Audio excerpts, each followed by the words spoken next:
Embryos ఎక్కువ వచ్చినప్పుడు freeze చేయాలా వద్దా?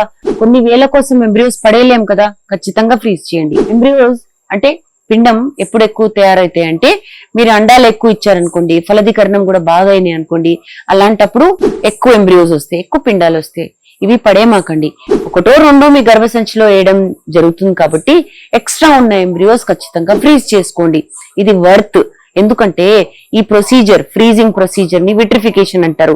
ఈ ప్రొసీజర్ తర్వాత మనము నెక్స్ట్ టైం పాజిటివ్ రాలేదనుకోండి, అలాంటప్పుడు మళ్ళీ ఇంజెక్షన్స్ అవన్నీ తీసుకోవాల్సిన అవసరం లేదు. జస్ట్ ఎండోమెట్రియం అంటే మీ గర్భసంచిని తయారు చేసుకుని ఈ ఫ్రీజ్ చేసిన ఎంబ్రియోస్ ని తీసుకుని గర్భసంచిలోకి వేసేయచ్చు. కాస్టే కాదు, మీకున్న ఇంజెక్షన్ నొప్పి కూడా తగ్గుతుంది. సో ఎంబ్రియోస్ ఎక్కువ ఉన్నప్పుడు ఖచ్చితంగా ఫ్రీజ్ చేసుకోండి.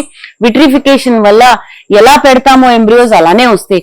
మీరు న్యూస్ లో వినే ఉంటారు, 10 ఏళ్ల క్రితం ఫ్రీజ్ చేసిన ఎంబ్రియోస్, 15 ఏళ్ల క్రితం ఫ్రీజ్ చేసిన ఎంబ్రియోస్ కూడా వాడి పిల్లలు కంటున్నారు. సో ఇది మంచి సేఫ్ ప్రొసీజర్, ఖచ్చితంగా మీరు చేయాల్సిందే.